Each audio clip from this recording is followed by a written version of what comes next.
So your new book's been out for a week. Tell me, how does it feel? Have it out in the world and be doing. It's been amazing, like overwhelming in all of the ways, every good way. It's been so wild because, of course, it's like my first book. It's my book baby. So it's it's been very eye-opening and life-changing for me in good ways. How would you describe the life-changing aspects of putting it out?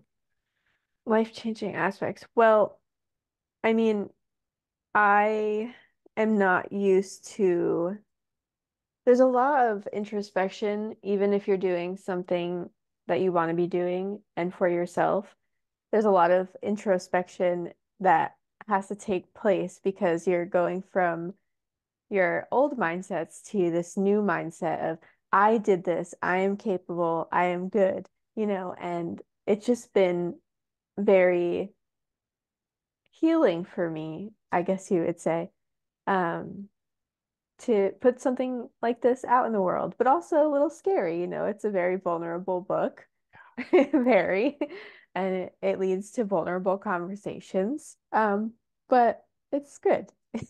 Yeah, it's yeah, I relate. It's when my book came out, I felt a little bit vulnerable knowing people were reading it. And Hmm. your book is even, I mean, it's much more personal than mine, but I still felt vulnerable. And there's something about when you're writing a book and what are you just living as a writer and you're like year after year you're just writing and like it's a very private even if even if you're sharing on Instagram, it's still very private because it's like and it's kind of protected and it's kind of very much like the inner world, and I think most writers are introverts and very comfortable kind of like just going within, but then once the book comes out, it's like it brings it out into daylight and everyone can see it and see you in a bigger way, and it's like the spotlight is being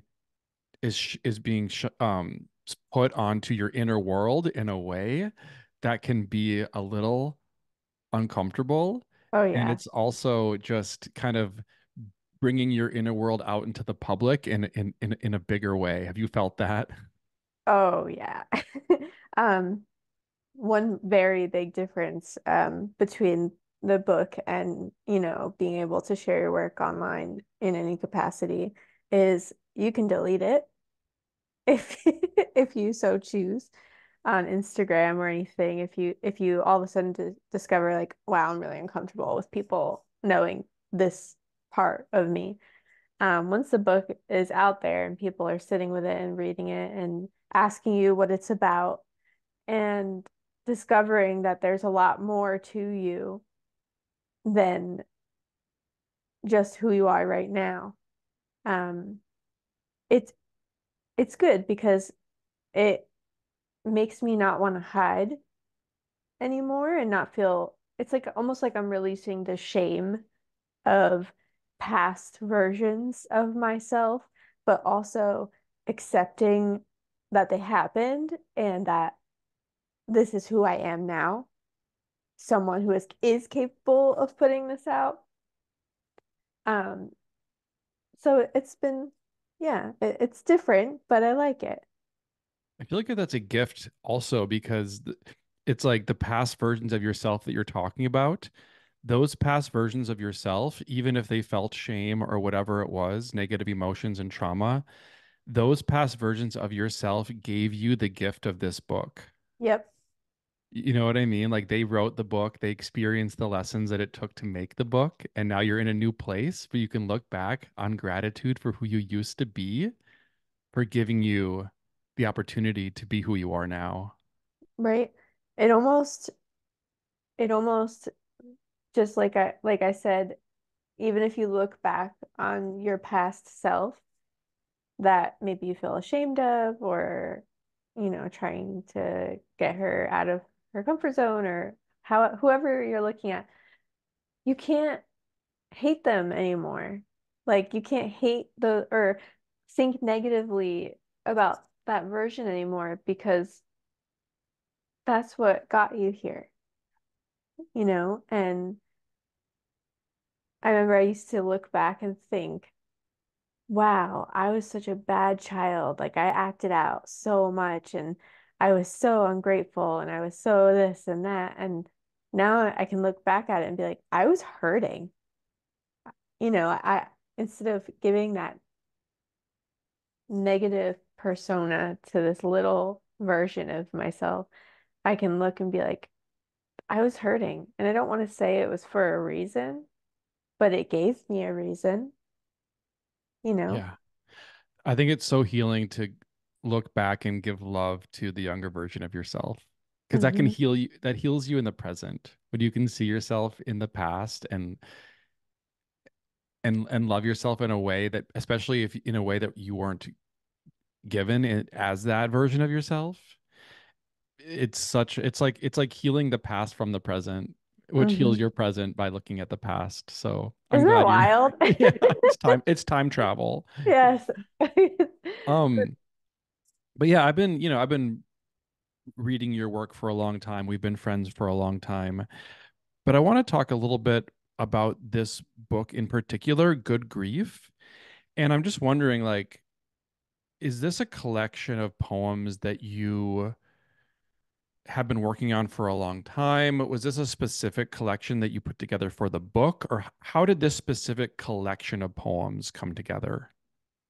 So I've been writing pretty much, since I was a little youngin'. And I always knew that I wanted to do something larger than myself. I didn't know what it was. I didn't have any idea of who I was or what I liked because I was stuck in survival mode for or such a long time. And but I knew that I was really good at writing and I really enjoyed it and it made me feel good. That was one thing I knew I had and that I loved and other people liked reading it. And as I got older and found myself in, you know, like traumatic situations, that was what I would turn to escape it being stuck in my head or my body. While it didn't always do the trick, it definitely helped me in a lot of ways. So when I was in my 20s, I started going through all of my old journals from like when I was 9, and I would read everything. And I said, I feel like I want to just scream this to the world. I don't know how, but I just want to let it out and scream it that if other people are going through this kind of thing, then I want to help because I am also going through similar things. And I thought that meant I needed to be a psychologist and I needed to, do things like that to be able to help other people. Until I think it was 2014 that I joined Instagram and I said, I'm going to start sharing the things that I write on here. And it wasn't until a few years after that that I said, I'm going to write a book one day. I don't know when, but eventually I want to put all of this into a book. And as the years went by, I would share my work and get to know people. And I realized that in order for me to write a book, you need to have an audience. So I worked on that. And when I had felt like I had a little bit of an audience, I said, okay, I'm gonna put a book together and put all of my deepest, darkest feelings in this book. And that's my scream to the world and hope that it can help someone else. So the book is your scream to the world. I love that Yes, description. thank you. It's my scream on top of the mountain when you're just yelling to the world when you need to get something off your chest. I love That's, that contrast because the book is so like your voice is does not scream, like your voice is kind of quiet I know. and you're like introverted person, but still the book does scream because it's reaching a lot of people and people are resonating with it and it's making an impact. So it's like a very quiet scream. It's like, ah. Tell me about the title because I love titles in general. I think Good Grief is a perfect title Thank you. because well, there's the Charlie Brown reference, right? Good grief. Of course. It's like a 1950s phrase, right? Yep.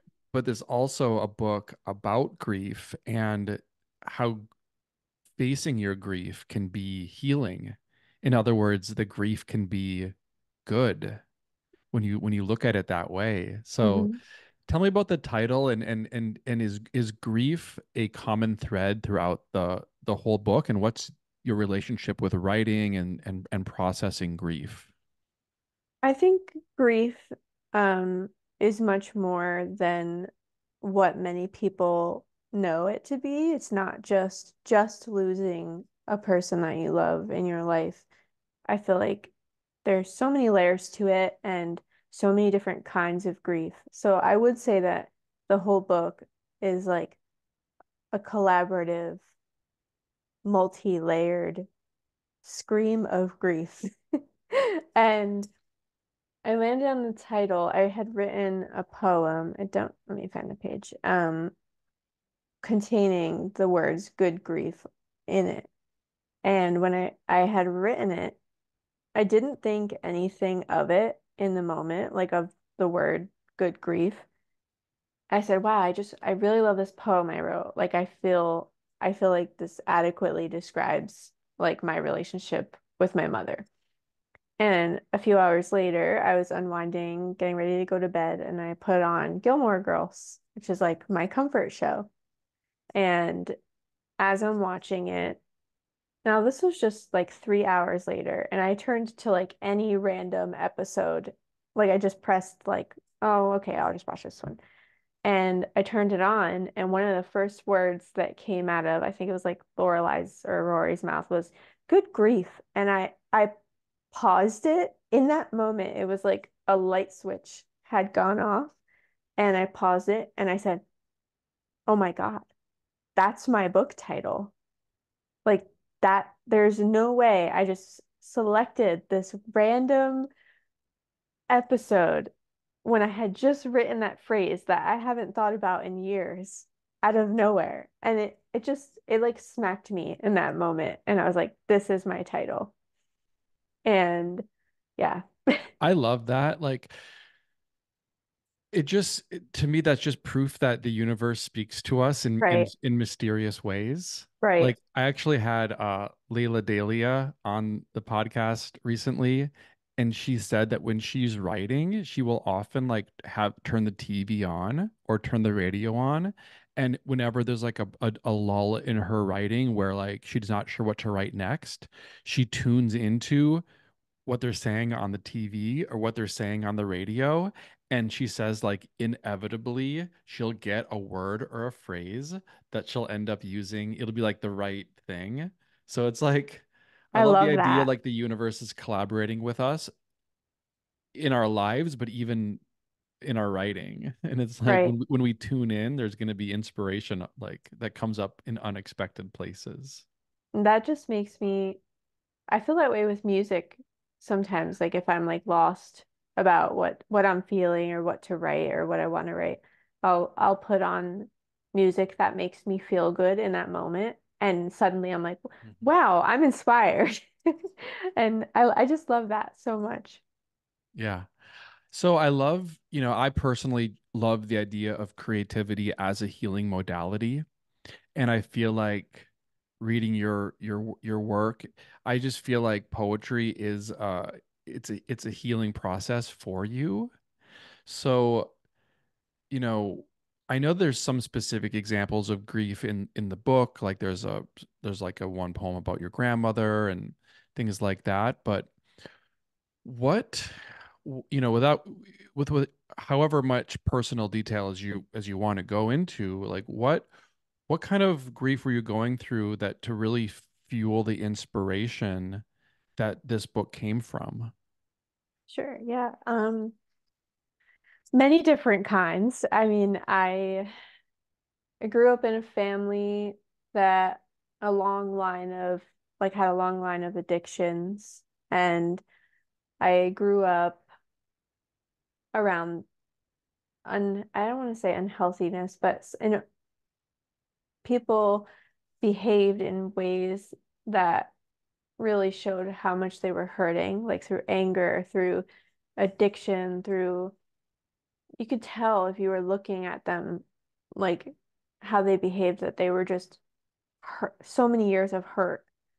And when I was 9, my mother's husband had become very strictly religious, in turn making my mother very strictly religious. So up until I was 9, I had a somewhat normal childhood, um, with, just a lot of pain and sadness. But then turning 9, and now since I was a minor, if I'm under their roof, I also have to be this religion. So I went from, celebrating holidays and at least, being getting to be around my family to everything that is all now stripped from you. We don't celebrate holidays. You cannot hang out with people that are not in the same religion. It was very sheltered, very different. I wasn't really allowed to see much of my family anymore because they were not that religion. I had to dress a certain way, I had to behave a certain way. Bible studies 3 times a week, sometimes, my life had to go towards that. And no, I have no, nothing against religion, in any way, shape, or form, but I always knew personally from the minute I was, forced into that, that that was not what I believed and that was not what I wanted. I had known that the entire time. I gave it a chance. I learned about it. I said, this is not for me. For a 9-year-old to be able to understand that so quickly, good on you, little Brie. But um that and I was gay. So I always knew something was really different about me, but because I was so sheltered and I wasn't allowed around people who looked like a lesbian, who they heard was a lesbian. I had no idea what being gay was because we couldn't talk about it. I couldn't watch. There was no, not much representation that I was allowed to watch on television. So I just knew that I looked at girls, I thought they were really pretty and can't do anything or think anything about that. So keep it moving. And there's so much of myself that I kept hidden and kept quiet because I didn't want it to be punished. And not only did that is was that something I grieved my whole life, not being able to just be myself from childhood, but I also didn't get to make a real connection with my own family, like with my own mother, because Because I you was couldn't be too, honest with yourself, so you couldn't be right, honest with them about where you were at. right. I mean, and if I was honest, there would be no relationship either, which, now there isn't. But I can handle that now. When you're, young and you're dependent on your Mhm. parents for almost everything, what are you supposed to do? So I think I grieve. Oh, and most of my family that I grew up with, aside from my immediate family, had all passed away, like in the span of like 5 years. All my grandparents, my aunts, my uncles, my cousins, like from addiction. So I wasn't allowed to grieve those either because it was looked at as like, oh, well, they chose to do that, so this is what happens. And it's like, but that's my whole family. So grieving so many different people and then grieving not being able to grieve is multi-layered grief here. I see that. Wow. I mean, I knew some of those details, but not all of them. Yeah. And it just feels like there was so much grief that was bottled up for Hmm. years and years and years. Hmm. And it finally exploded out of you in the Hmm. form of your writing. And it's like you were just put in a closet because all the not only because of Literally. your sex yeah, because not only because of your sexuality, but just because like all of the fun things in your life were taken away from you and you were suddenly just like put in a box and expected to be happy there and your soul was crying out for more and people weren't even being honest about you know where you were at and it just feels like um your emotions had no place to go. Hmm. It was, I remember, children like act out or, throw what they call like temper tantrums or they, cry or they rebel or they get angry. I would just cry. I would cry and cry and cry, and the emotions were always punishable. So your crying was punishable. Right. It was looked at as being disobedient, not respectful to your parents, and that was punishable. So I would get grounded for like 3 months just for crying, which means no outside, no TV, no computer. You come home, do your homework, eat, you go to bed. And like I'm not crying because I got grounded, I there's grounds for being grounded, but every time I had an emotion and I decided to let that out, there was some sort of punishment that followed. Yeah. Wow. So at what point do you remember when you wrote your first poem? My first ever First poem. ever. Oh, yes, I want to say I was in like second grade. Okay. It was a poem to the for Veterans Day. Like for And a school assignment? yeah, yeah, and they loved it so much that they read it in front of the entire school at an assembly, and I was so embarrassed. Wow. Yeah, it was a long time because they just wanted everyone to, take the word veteran and write like a poem using each letter in the word. And I wrote this long thing about it. And they were like, this is incredible for someone in this grade. We're gonna read it. And it was about military veterans, presumably. Yeah, So you yeah, you had enough insight as a second grader to write a long poem about veterans, and it was received well enough that they read it in front of the whole school. yeah. And I don't know if it was second grade. It could be like it's somewhere in there, second, third, fourth. Somewhere in there. But yeah, I don't remember it, but it was a good one. Wow. So you had a natural skill. And during this time, when you were in this kind of suppressive religious environment, did you, was there a time when you started turning to poetry or even just journaling or writing in your notebook to emote things that you weren't allowed to and it wasn't safe to emote in your regular life?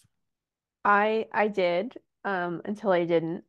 I would write, the way I was feeling, um, and hide them in my like underwear drawer. So that was the one place I knew, no one was going until I realized that my mother did my laundry and um found everything that I was writing, like a lot of really depressing things for a kid to be writing about not wanting to exist anymore and not feeling like their mother is their mother, and found everything that I had been writing. And that made me not write and keep anything in my house anymore. Like I would write in school and then I would keep it like hidden, very hidden, or we didn't have cell phones to have a notes app back then. There wasn't, oh, I'll just keep this on my phone and email it to myself. And it wasn't easy to find a way. to write in a way where that also wouldn't become punishable. Wow. So what about reading? Were you able to, did you connect with any poets or authors or songwriters? Did you have any since you couldn't express it, could you at least find solace and comfort in other people's words? And if so, who were they? Oh, yes, I remember. So, two very distinct creators came come to mind here. Um, One of them being Stefan Chbosky, who wrote The Perks of Being a Wallflower. Before that was ever a read in high school. I think now it's like a permanent thing that people read in high school. Hmm. Before many people had even known about that, I had read the book 7 times over. I loved that book because it was the first time that I saw somebody talking about depression and keeping all of your emotions inside and sexual assault. And that was the first time I had ever seen related to someone in a book so hard. And it's not poetry, but it may as well be. It felt like poetry the way it was written to me. And then another one, this is gonna sound ridiculous. But Justin Bieber. Only There you because go. at an age where I think he was still a kid when I was a teenager, but I was infatuated with this idea that you could have such a hard upbringing and then someone comes in and saves you from that life you were having. You know, like he had a rough upbringing and then someone recognized his talent and then came in and now he has this like magical thing that he's doing. And I was fascinated with anything can happen because I wanted someone to come in and rescue me from what I was living. Um, so because that, I just always connected with him from even though he was so much younger than me. I've seen the picture. I know you met Oh Bieber. yeah. I had to. And I didn't even say a single thing to him. I just was like, hello. I couldn't get words out, but um and I'm sure that like that inspiration is in many other people from like his journey and his story. But yeah, I it was a great day. Yeah, I bet. So when did you return to writing? Did you have to wait until you were like out of the house and my camera's being funky here. That's okay. I'll start over there. Um so when did you finally return to writing after, that being suppressed in you for so long?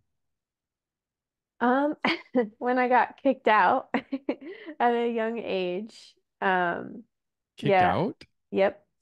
So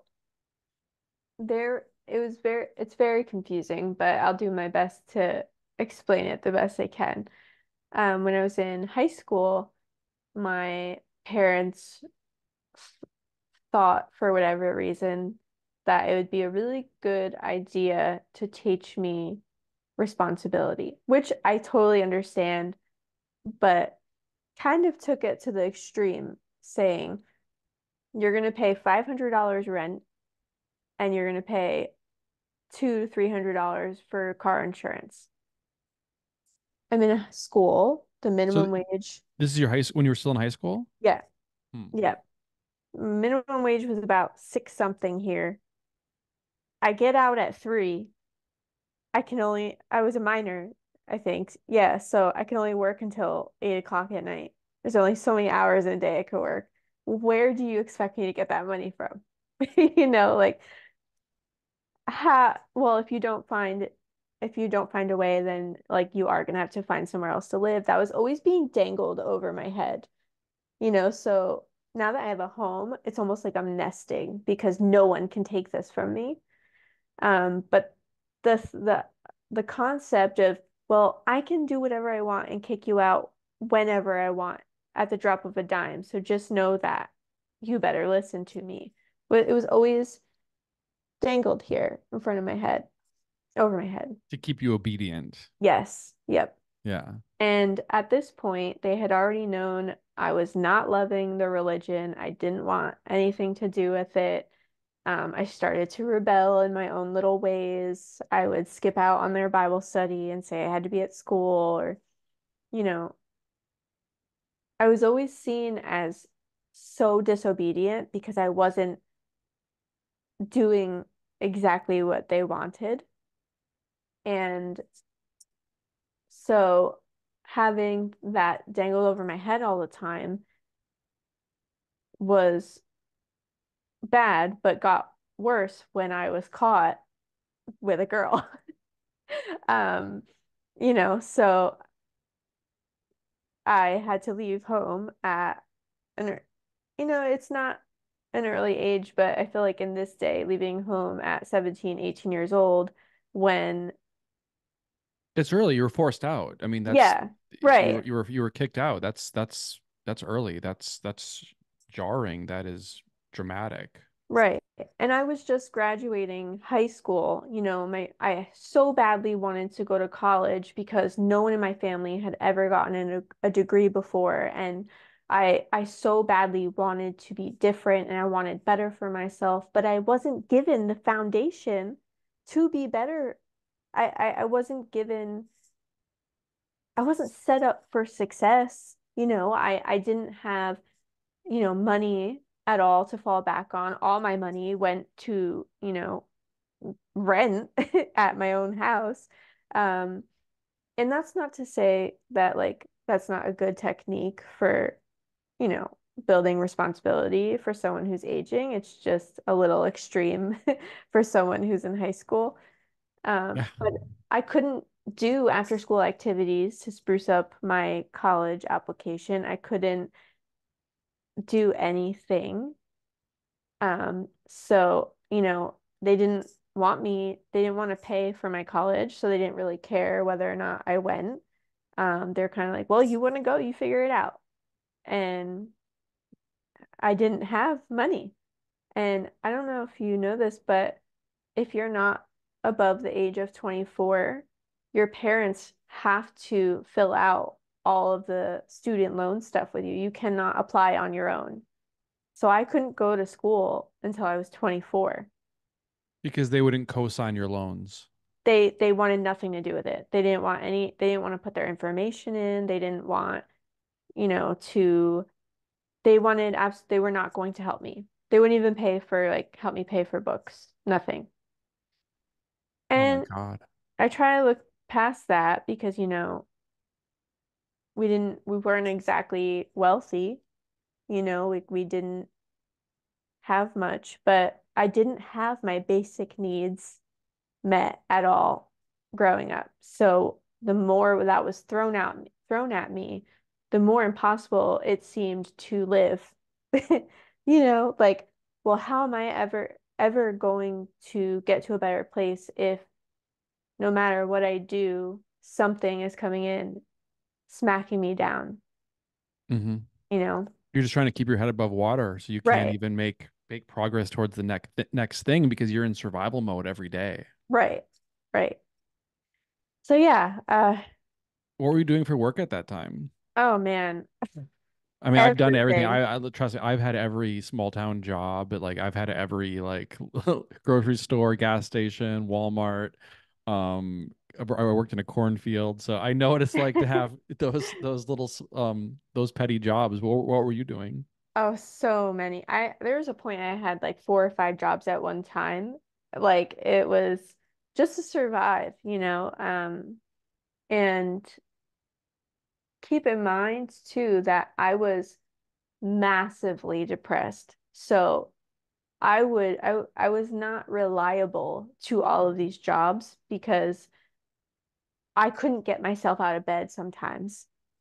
So I would not show up for work and then get fired. And Mhm. I could not get myself to be motivated to go to these jobs. So I've been through a lot of them. I remember I worked at Sonic as one of those. the rollerblading waitresses. I couldn't rollerblade, but it paid more, so I was like, sign me up. Um, I worked at, oh my goodness, this is like, think back, call centers, Oh yeah, me too. retail. Yeah. I would go from working, like I'd got a job in an office, so I'd go from working in an office, then go to the coffee shop, and then go to the call center at night because you can make calls and record them for the next morning. Wow. Yeah, j just because I needed help. I needed money. I didn't know what else to do. And it's not like we were making, a significant amount. It was like $6 or $7 an hour at that point. Sure. How Yeah. did you end up did you end up going to well what did you want to go to college for and did you end up going? Yeah, so I wanted to go to college for psychology. At first, I thought I wanted to be like a psychologist or a therapist of some sort. And I started going to community college when I was 24 and did one or two classes at a time, whatever I could afford. I can't hear you. I didn't no Oh, I there didn't you say are. anything. Yeah. Oh, okay, sorry. Um, yeah, I started doing community college at 24 and got like halfway to three-quarters full done of my associates. And then I started working. I did like other little jobs in between there. And then I got a job at Starbucks because I was like, they pay for a bachelor's degree. Wow, I can do that and not pay for the rest of my degree. So I started working there. And I'm 8 classes away from my bachelor's degree, but I have quit Starbucks. Yeah, I want to talk about that because you how long did you work at Starbucks? I worked there for almost 5 years. Almost 5 years. Yeah. Yeah, obviously when we became friends, you were still working there. And so before Starbucks, so at this point you must have been writing at some Oh, yeah. point. So after you, it was like what you were in college, you're working your butt off just to survive. And then once you're out of the house, now you feel safe to write. So did that just come naturally, or was that a process to write again after that, having that relationship be kind of like, taken away from you? When did you get back into writing and what did that do for you, like mentally, emotionally at that time? Well, I think once I left home, I was able to, I got myself a phone and I realized like I can go on the internet, like I can do all of these things. And I think the first place I ever started sharing my work was Tumblr, but I would go on and just write almost like I was writing a blog and share like poetry that I wrote that day. And then I said, I'm gonna make it Instagram because that seems to be the new app emerging. Mhm. And I mean, Instagram, realized there was this whole community of poets on there already. And that seeing that they had built this community, just sharing their work online, made me want to do that even more. So writing never left me. It was, can I feel like I went numb for a really long time. And it was, the question was, can I let myself feel things right now and not let it destroy me enough to get it on paper?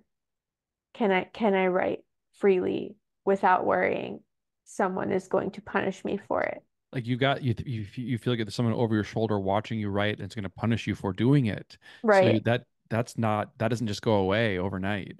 right, right. But that I didn't have that anymore. So, and that was a fear also when I published Good Grief, is that in the back of my mind, that voice comes out. Am I going to be punished for this? What are the consequences? And I had to be like, I'm a grown adult now. you know? Yeah, retraining those Hmm. mental pathways that we are taught. That is, I mean, that is what healing is, right? It's like in Yeah, terms of like mental healing, it's like relearning some of the patterns that have been ingrained in us that are not serving us, and that's not easy. right. Um, y- you're when you're in school, you're working at Starbucks, you're posting on Instagram, and then you start to grow a bit of a following. Yeah, that was wild.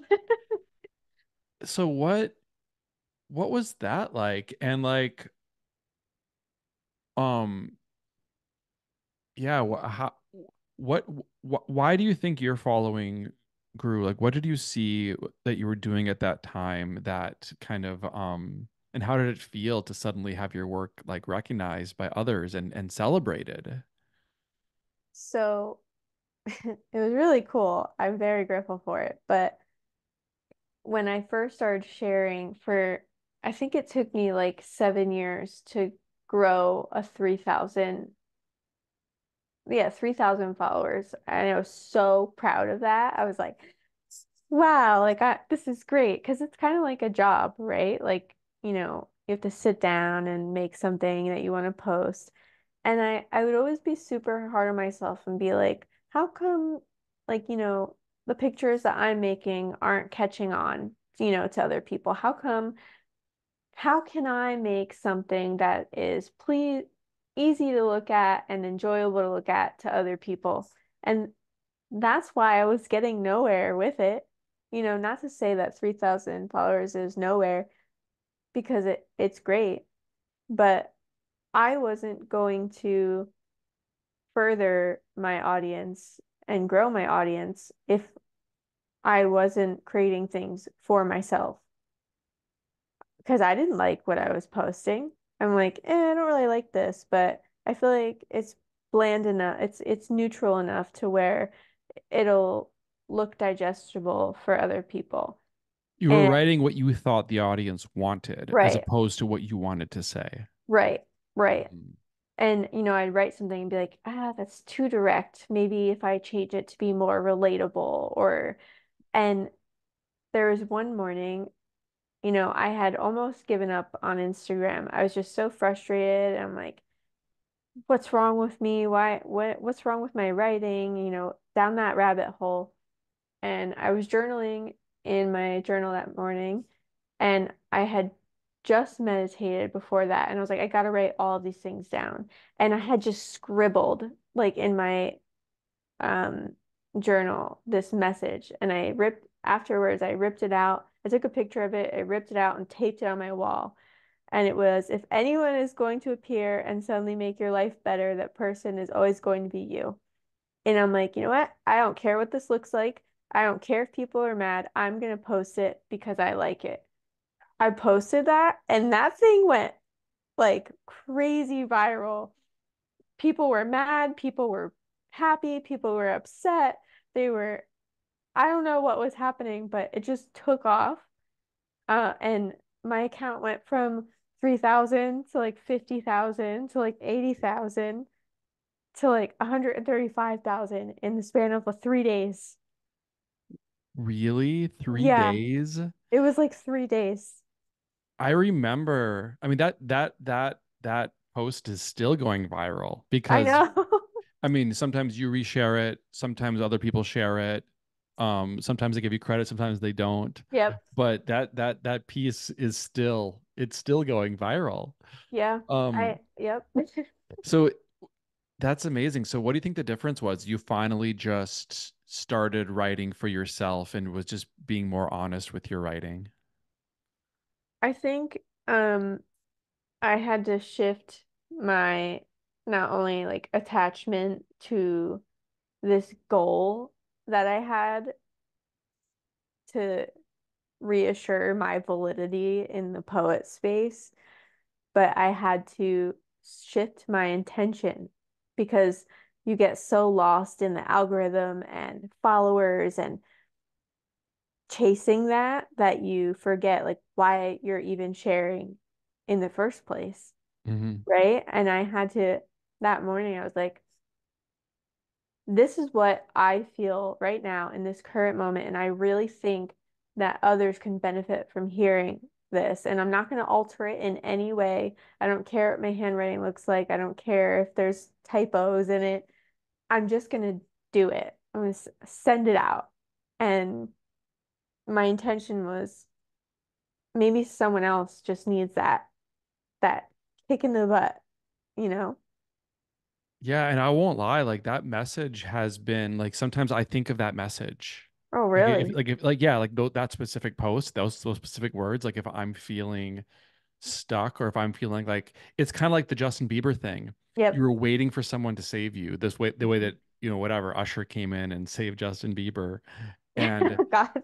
right? But like Yep. and sometimes I'm like waiting for that as well and then I remember that post and it's like, "Oh no, like it It's comes from me. within." Right.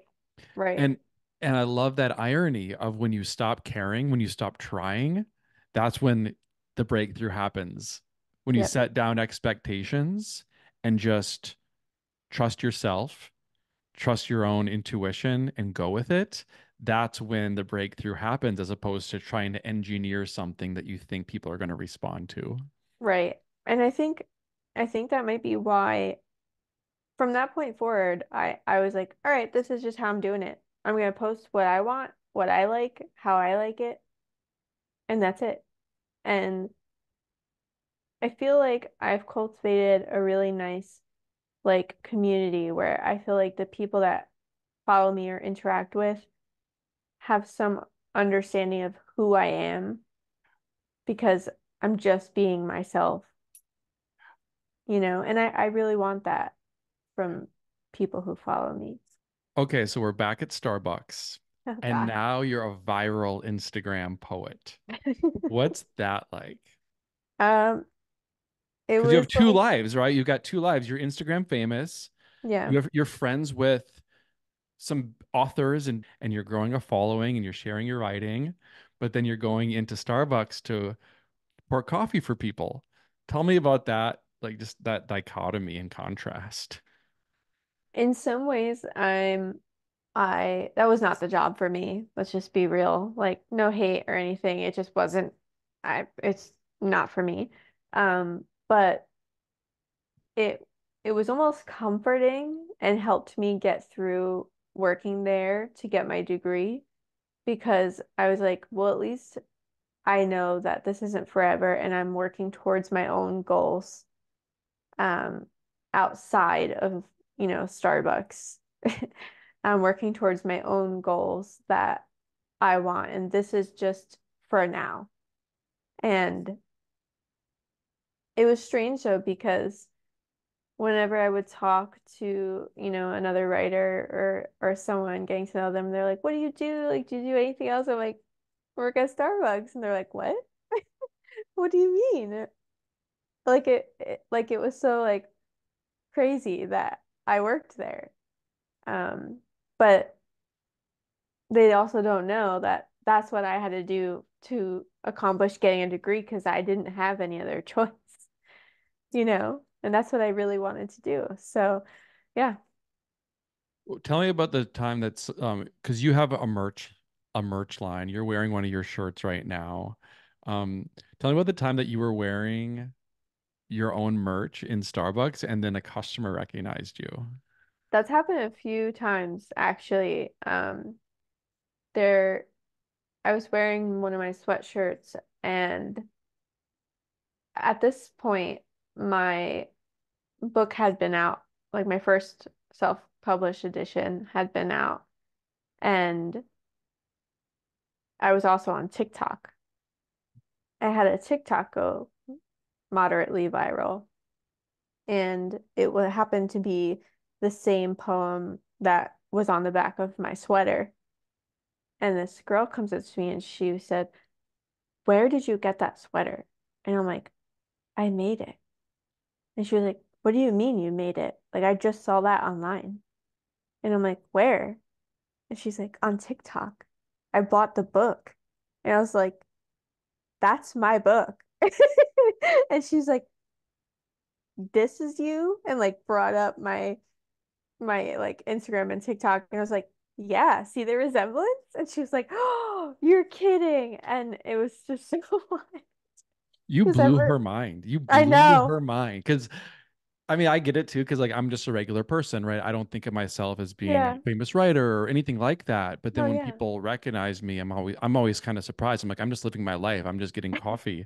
But like Yeah. you're like serving her coffee. And she Yeah. probably thought you were this, because we see people online out of context and it's like they're famous, they're celebrities, Yeah. they must have a more glamorous life. And it's like, well, not necessarily. But it's like people do have regular jobs as well. So I love the fact that you blew her mind and gave her that moment that she'll never forget. Yeah. She And you'll probably never thought, forget it either. yeah, she probably thought she was getting pranked, honestly, because she was just like waiting for like all right, what's the catch here? Um, but yeah, I mean, like, and you hit a good point.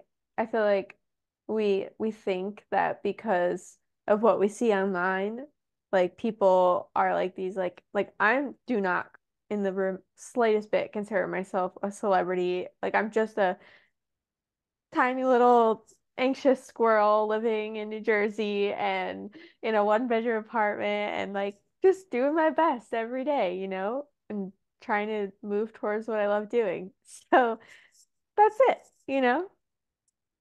So I just love that story. So I want to talk about how your book got published then, because Oh yeah. it's such an amazing story, and it's such an inspiration because you were, I mean, we just heard your whole like story, and you know you did not have it easy. You didn't have any connections. You're just trying to survive and like hopefully go to school so you can benefit your life. Yeah.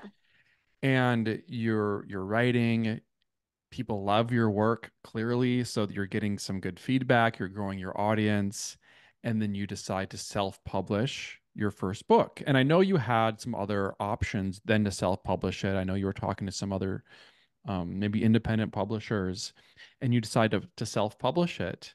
And you go about doing that. So tell me, so you self-published it, and then what happened? Yeah. So I wanted to self-publish first because I wanted to, it was like proving to myself, like, I can do this. Like, I did this. I can do this. And it really was something that I had to do for myself.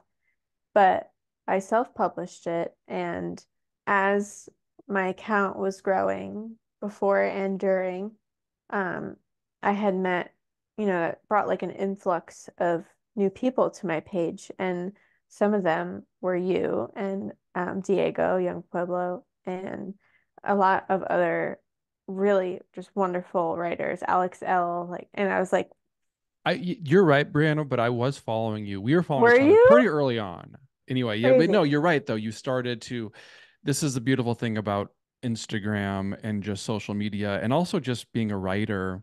Those relationships that you build are Yeah. so important and critical. Just to have people to help hold you up.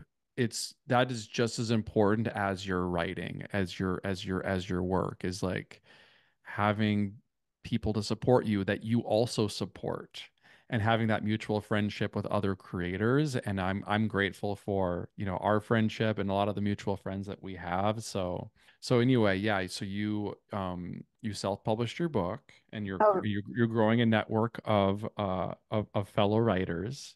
yeah, like a lot of the writers that I looked up to started following me back. Yeah. And I would have like in the moment be like, "Oh my gosh," it's crazy. But then I would reach out to them and thank them and be like, I love your work. Like it's an honor that like you're following me, like super grateful." And then we would just talk. And over time, I built friendships with these people, and they believe in me, and they like what my work, and we support each other, and this is awesome. So when I had self-published, it did very, very well, to a point where, Diego was like, "Brie, you got to do something with this. Like this is wild. Like people are gonna start reaching out to you." And they did. And I didn't have any idea what I was talking about, so I found an agent and through a friend who I had met on Instagram, they were like, "Hey, meet this person. Like I'll connect you to see if you hit it off and you decide from there, but I think you'd be a good fit." And the community just like set believed in me so much that they like pushed me in a direction of like this is going to be really good for you. I believe in you. And a younger version of myself would have been like, no, this is scary. Why are people trying to help me? But I leaned into it and gave myself a chance. And here, then we ended up with Harper One and this new version of the book. Oh, it's upside down. It's upside down. It's such a beautiful cover and such a Thank beautiful you. book and such a beautiful story. I mean, it's just the dream. It is the writer's dream coming from nowhere and, you know, going through so much and being suppressed for so long that when you finally find a way to put your work out there into the world and then you bravely self-publish it, hoping for the best, just fingers crossed, it does so well that it gets picked up by a major publisher. It's just like, oh my God, Brie, like that I is the know. story. That is the story. It still doesn't feel real. And every time I say that, people are like, "Do you want me to shake you? Like it's real. Like, it's real, girl."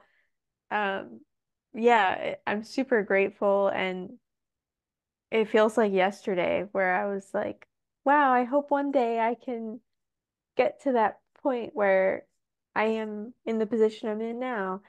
And I'm just super, super grateful for it. I'm so happy. I mean, it couldn't have happened to a better person, and Thank I'm so excited for you. you. Thank you. I just have a couple more questions. Yeah. I want to talk about your writing process because your work is so vulnerable, it's very emotional. There's a lot of processing grief and trauma and things like that. So I'm just curious, do you have a certain ritual? Is there a certain time of day when you tend to write? Do you listen to music? Are you in silence? Are you in nature? Just like walk me through the average writing session that you usually do and what that looks like. Yeah, so I write most things at night. I have always been like a night owl. Um, unless I'm in an environment that brings something out of me. Like if I go to the beach, I'm super inspired during the day, so I'm gonna write while I'm there. I am that person on the beach. Everyone else is swimming or tanning, and I have my book out writing.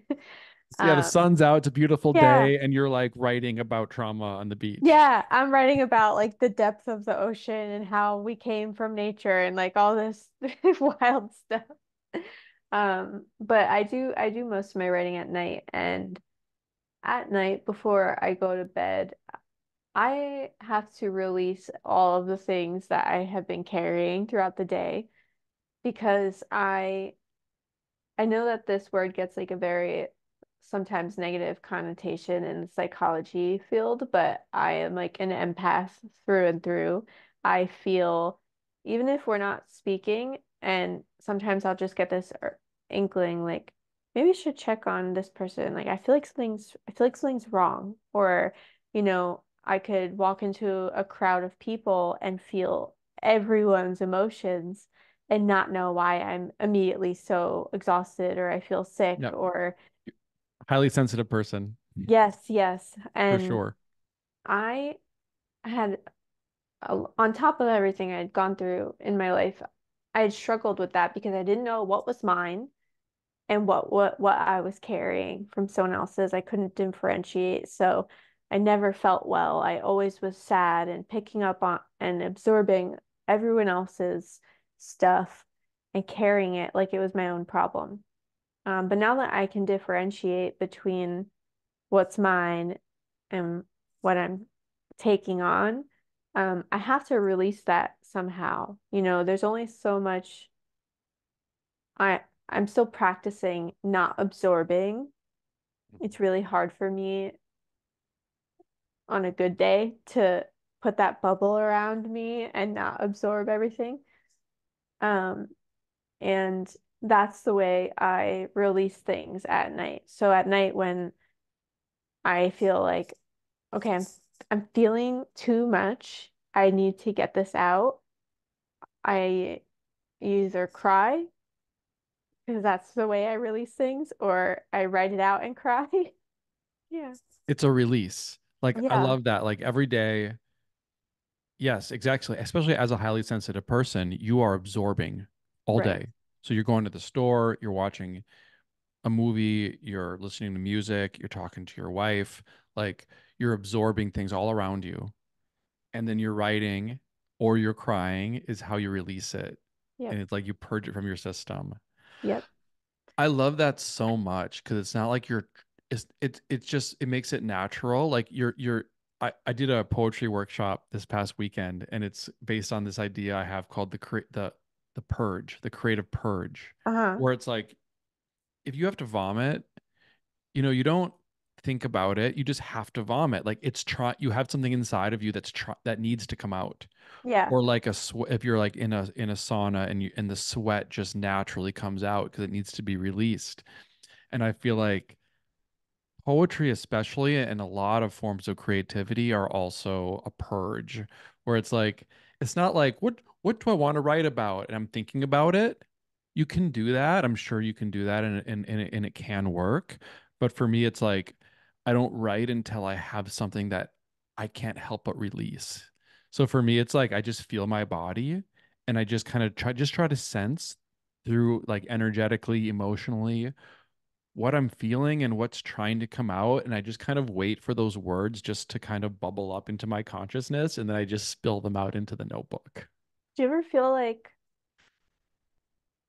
you know the emotion of the thing that you want to write about, but it's kind of like the words are just like you know they're in there, like you can feel them in there, and then all of a sudden it is like they just come up and land in your head out of nowhere. Absolutely. Yeah, it happens to me all the time. Right. That's why I'm like, don't think about it. Don't like focus on the words. Don't Yep. focus on the thoughts. But if you sit with the feeling long enough, the words will just, like I said, they'll bubble up and just Yep. be made known. So it's just Yep. like sit with those emotions until the words just appear. Yep. I usually end up having to do something outside of myself to for that to come to fruition. Like Like what? if I try to sit down and force myself to write something that just is not done brewing yet, um, I have to do something outside of myself, like movement is really big. Even if I'm just doing the dishes or I'm going downstairs to do the laundry or I keep myself busy by cleaning all day. I have to do something that keeps my mind focused on something entirely different and not my what's going on in my body. So when I sit down, I'm not, I don't feel like it always brings it out of me for some reason when I'm not forcing myself to rush through the emotion and Yeah. figure it out. Yeah, you can't take out the cake before it's ready. Yeah. It's I mean, you like can, but or it's like childbirth, my wife and I are Mhm. expecting. Yeah, I'm so happy for you guys. So it's like we can't that's a natural process, it's like it has to go through the motions of Birthing, yeah, growing. birthing, Yeah. just growing, just like Brewing. brewing until it's ready. That's beautiful. So, just to wrap up, what advice do you have for writers and content creators? There are so many people out there who are sharing their writing on social media. They would love to have a book published from your own journey and your own truth. What would you say to someone who's early on that journey? A few things, I think. Because I do get asked this question like in my messages a lot. And if I could tell all of them at once th these little tidbits. Um, First of all, being consistent with yourself. not just with Instagram. So you can be consistent on Instagram, but you're not consistently being who you are. Like how we were talking earlier about posting what you want to post, it will be, people will pick up on whether what you're saying is genuine or if you're saying it just for the sake of saying it. And I think being consistent both in, showing up on Instagram to post or wherever someone shares their writing and being consistent with how you show up, those have to merge. I think that's really, really important. Um, Another tidbit piece of advice I'd like to share is that you don't need a ton of followers. Like, I don't know when tons of followers became the ideal of success, but put the work out anyway. Even if you don't think you have an audience, even if you're just starting, just do it and believe in it and don't let anybody stop you because you're only going to find out if you do it, you know? And it's scary, but you got to step outside of your comfort zone. I step outside of my comfort zone so often. Like I'm not a public speaker. I'm neurodivergent, so public speaking makes me shake and fidget and yeah, but I continuously just keep trying to step out of my comfort zone. I think that's really important, especially if you're not used to being vulnerable. I couldn't agree more. Yeah. Bree, I'm so grateful to be your friend. Oh, me too. I love your writing. I love your book, and I love you. And I'm so happy for you, and I'm celebrating with Mm, you. And yeah, I'm just thrilled that your journey has led to this version of yourself. thank And you. I can't wait to continue reading your writing and see where you go from here. So Thank you so much. And I'm so grateful not only to just be talking to you right now, but that we've had such a cute little friendship over the last couple of years. And I'm just grateful for you always seeing me and never judging me. And that makes my heart happy.